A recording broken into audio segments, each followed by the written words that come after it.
You know that heart-dropping, chaotic sound when you accidentally knock a glass off a counter? Oh yeah, the absolute worst. Right, and it just shatters across a hard tile floor. When you're standing there just looking at 100 pieces of sharp glass, you inherently understand that, well, things break, right? Yeah, things decay, they get messy. Exactly. But you never, ever expect those shards to suddenly, leap up off the floor and piece themselves back together in midair. That would be terrifying, honestly. Right, because we take that physical reality completely for granted. We just accept that time moves in one direction and that chaos is, the natural endpoint of order. It's just how the universe works, supposedly. Supposedly. But what if that universal rule is completely backward?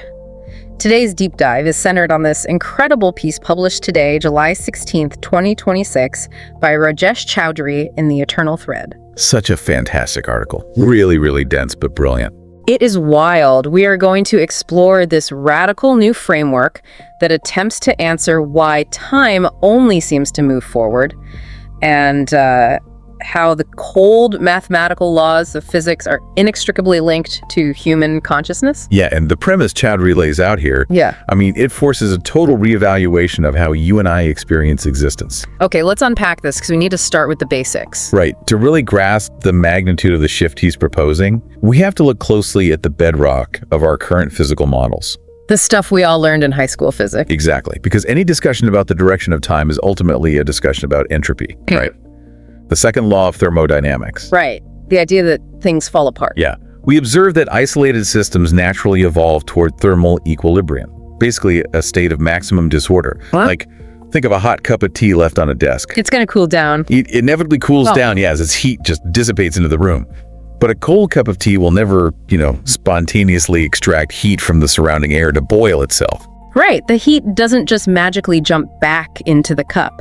It's strictly a one-way street. Always. And anyone familiar with basic thermodynamics knows that entropy is the defining mechanism of the arrow of time.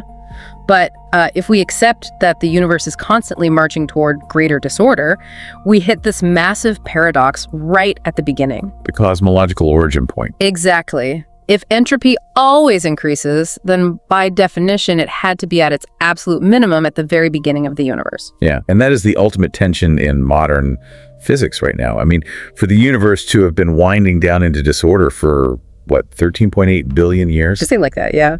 The Big Bang must have occurred in a state of nearly incomprehensible order. And the standard scientific view essentially just accepts this as a brute fact. Just, it is what it is. Pretty much. They say it's a given boundary condition of our universe. I have always found that to be a wildly unsatisfying answer from the scientific community. Oh, it's totally a cop-out. Right. It's like describing the universe as a messy teenager's bedroom. You clean it perfectly on Sunday, and that's the Big Bang, maximum order. And then as the week goes on, clothes hit the floor, books pile up. And by Friday, it's total chaos. Exactly, total chaos. And it takes active external work to clean it up again, but the natural state is just getting messier. But the glaring question remains, why was the cosmic bedroom perfectly clean at the beginning of time? Right, who folded the laundry before the Big Bang? Yes, why is the natural resting state of reality a one-way slide into decay? Well, what's fascinating here is how Chowdhury approaches that exact gap in our understanding. He doesn't try to solve the math of the Big Bang. He completely shifts the paradigm of what entropy actually represents. This is where it gets so mind-bending. It really is. So, he introduces what he calls the law of realization and the law of conservation. Okay. And in this framework, he asks us to consider that, well, maybe entropy is not the underlying cause driving the one-directional movement of time. Wait, if it's not the cause, then what is it?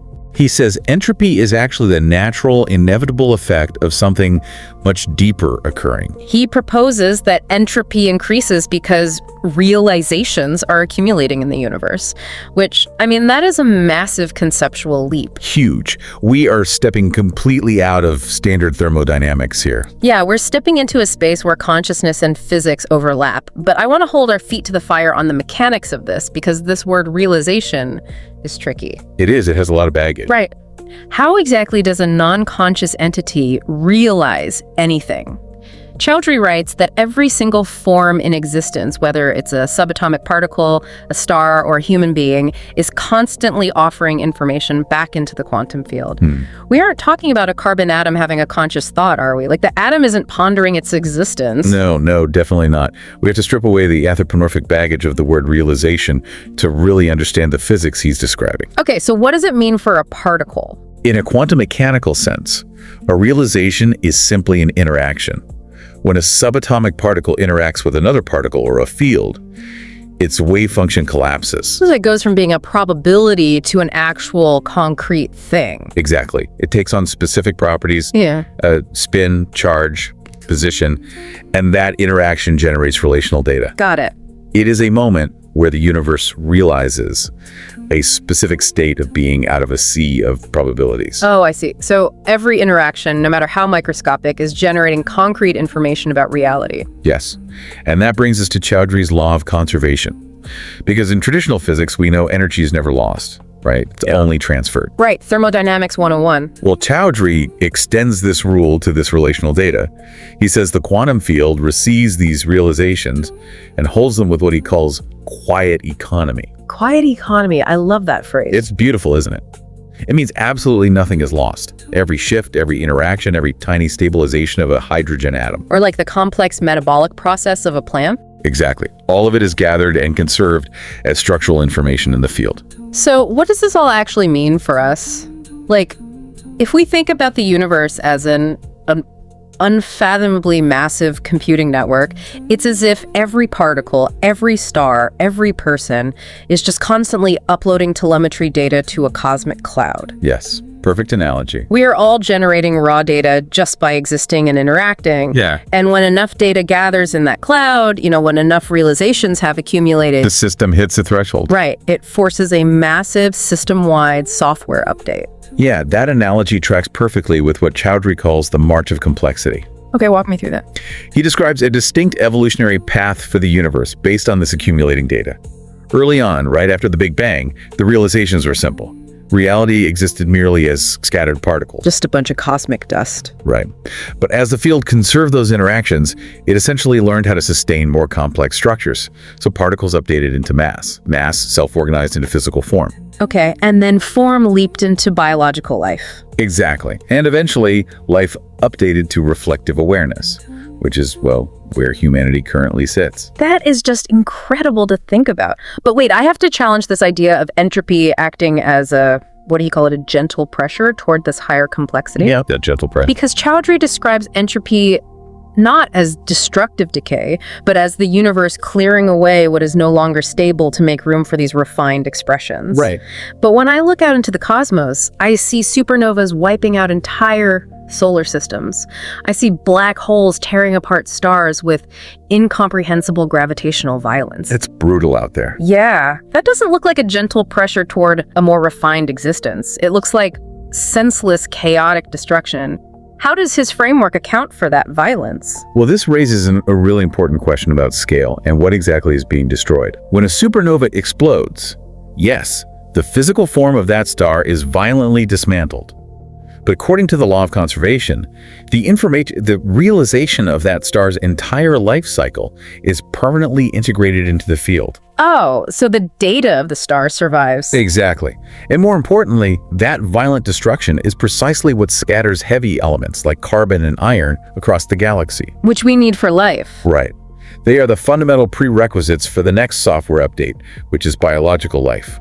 So the physical structure decays, yes, but the complexity of the universe's potential exponentially increases. Wow, so entropy clears the board, but the data remains. Exactly, which perfectly solves the messy room paradox we started with. Wait, how so? Well, why was entropy lowest at the Big Bang? Because, as Chowdhury points out, the hard drive was completely empty. Oh, of course. In the earliest moments of reality, no realizations had been accumulated yet. The universe had just booted up. That makes so much sense. Without accumulated interactions, there was no structural data to clear away. Right. But as the universe experienced itself, as information cascaded from fundamental forces up into living organisms, entropy naturally had to rise to accommodate the clearing of outdated forms. So we can't return to a lower level of entropy for the exact same reason we can't return to an earlier, less realized state of reality. Exactly. The universe cannot unlearn what it has already integrated. So the shattered glass on the tile floor doesn't put itself back together because the universe has already moved past that configuration? Right. The event of the breaking, the acoustic energy released, the realization of those shards, it's already been uploaded to the field. It's saved data. Yep. But if the universe is constantly evolving into higher and higher states of awareness, why do you and I still feel completely trapped in the relentless forward march of the clock? That's the million-dollar question. Right. Why are we stuck in linear time if consciousness is supposedly expanding? Because at our current level of participation, Chowdhury explains that our consciousness is heavily identified with moving through form. Moving through form. Okay. Yeah. We experience existence by occupying a specific physical structure, our bodies, that is subject to that clearing pressure of entropy. We are inside the software program while it's running. So we can only process the data sequentially, frame by frame, second by second. Exactly. We are riding the wave forward, unable to see what's ahead or swim backward. But here's where it gets really interesting, though. Oh, yeah. The source text suggests that humanity is currently approaching a threshold where this localized, linear experience of time is going to fundamentally change. Chowdhury refers to this as stepping into the fifth dimension. And I want to clarify for anyone whose mind immediately goes to sci-fi tropes and want to talking about physical portals or like building a time machine. No, not at all. It is a profound shift in internal perspective. Okay, so how does he explain it? A really good way to visualize this current linear state versus the fifth dimensional state is to think of a theater. A theater, okay. Right now, operating in standard linear time, you are like an actor performing on the stage. Yeah. You are fully immersed in your character. So I only know the lines I'm saying right now. Exactly. You only know the dialogue that has been spoken up to this exact scene, and you have absolutely no idea what happens in the third act. Yeah. You are completely identified with moving through the narrative. You're just inside the story, trying to survive the scene. But if consciousness shifts to recognize itself, not as the isolated character on stage, but as the underlying thread connecting the entire production. Wait, so stepping back. Yes, your perspective shifts to that of the audience. From the seats, you can perceive the entirety of the play. You see the past scenes that led here, you witness the present tension on stage, and you can simultaneously sense the different ways the plot could unfold based on the actor's choices. You witness the movement of reality rather than being blindly carried along by it. Precisely. But if we follow that logic, aren't we risking total psychological paralysis? How do you mean? Well, if we are shifting to this audience perspective where we start sensing unchosen possibilities and seeing the past, present, and alternate futures simultaneously, how does anyone function on a Tuesday? Right, like how do you go to the grocery store? Yeah, if I can perceive every possible outcome of every minor decision I make, it seems like my brain would just short circuit. Like I'm suddenly gaining superpowers to control reality, but it's too much data. Well, if we connect this to the bigger picture, the shift Chowdhury describes isn't about cognitive overload or actively calculating infinite timelines. Yeah. It is about resting in a different state of awareness. The text uses a very specific metaphor. We become less identified with the wave and more identified with resting in the ocean. The wave in the ocean. Yeah. When you are the wave, you are at the absolute mercy of the wind, the tide, and the inevitable crash on the shore. That is the anxiety of linear time. You are desperately trying to control the uncontrollable. Exactly. You're constantly fighting the entropy of your own life. But when you realize you are the ocean, the wave is still happening. Time is still passing. You still have to pay your bills and make decisions on a Tuesday. Right. But your sense of self is no longer trapped in the frantic forward motion of the wave. You become the quiet, spacious awareness in which the wave is occurring. Wow. From that deeper space, you aren't frantically analyzing unchosen possibilities to manipulate the outcome. You simply hold them in quiet awareness. Time and entropy lose their one-directional grip on your psyche. Because you are no longer exclusively identified with the physical form that is decaying. You've got it. You are sensing the vastness of the cosmic cloud, rather than just identifying as a single string of code being processed. It's a really liberating concept. It is a staggering conceptual leap. I mean, we are talking about bridging the gap between quantum mechanics, cosmological evolution, and human awareness. That connects everything. It really does. But the most vital part of Chowdhury's thesis is that this is not abstract philosophy happening to a universe millions of light years away. This mechanism relies entirely on the individual. Yes. The macro scale and the micro scale are inseparable here. The universe does not evolve independently of the conscious beings that populate it. Which means the source material is making an incredibly direct personal claim about you, the listener. The text argues that every genuine realization you allow yourself today quietly and permanently adds to this universal possibility. Every single one. That means the very act of you taking the time to listen to this deep dive, to stretch your mind around the nature of entropy and time, it isn't just a personal intellectual exercise. Not at all. By learning something new, you are literally generating data. You are the mechanism by which the universe is uploading a new realization to the cosmic field. The implications of that are profound, honestly.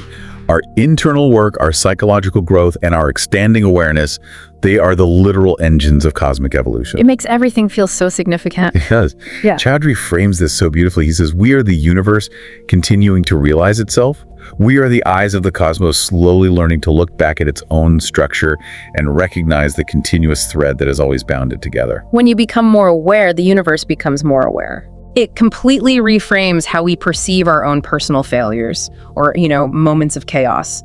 Going back to the shattered glass or the messy room. Right. When structures in our own lives break down, whether it's a career path that falls apart or a relationship that ends, we naturally view that increase in personal entropy as a tragedy. We just see it as decay and loss. Yeah, we see it as decay. But through Choudhury's lens, that breakdown is just the universe applying that gentle pressure. It is clearing away an outdated, unstable structure in your life to make space for a more refined, complex version of yourself to emerge. Because the physical form of the previous chapter decays, but the realization of that experience is permanently conserved in you. It's not lost. Never lost. You carry the data forward into the next iteration of your life. We aren't just decaying, we're being pressured into higher complexity. That's a great way to put it. Man, we've covered immense ground today, moving from the paradox of the Big Bang's perfectly ordered state to the cosmic accumulation of data, and finally to this threshold of fifth-dimensional awareness. It's a lot to process. It is. But before we wrap up this deep dive, I want to leave you with one final thought to mull over, one that brings this massive quantum concept right down into your daily experience. I think applying that concept of sensing unchosen possibilities is arguably the most practical takeaway we have here. Absolutely. So think about the last time you found yourself standing at a major crossroads in your life. We all have them. Right. Maybe you were deciding whether to take a massive risk on a new career or whether to relocate to a city where you didn't know anyone. As you wrestled with that choice, you likely imagined two completely different futures with intense vividness. You picture the whole thing. You could almost feel the texture of both timelines, who you would become in each scenario, the struggles you would face, the joys you would experience. Usually we write that off as simple daydreaming or anxiety or just the brain over-calculating risk. Right, we dismiss it as just noise in the biological machine. But what if it isn't noise? If the hallmark of this approaching fifth-dimensional shift is the ability to sense unchosen possibilities without being trapped by them, then perhaps in that moment of vivid imagination, you aren't just daydreaming. You're actually tapping into it. What if you were actually experiencing a literal micro-shift into fifth-dimensional awareness? For that split second, holding two completely real, distinct futures in your mind simultaneously, you aren't the actor desperately trying to survive the scene. You are the audience. Yes, you are the audience, viewing the expanse of the play. You are sensing the timeline from the quiet depth of the ocean rather than just being battered by the wave. That's a powerful shift in perspective. And if that is true, then maybe the glass on the floor was never truly broken. From the perspective of the eternal thread, it just shifted into a new realization. Keep exploring those possibilities.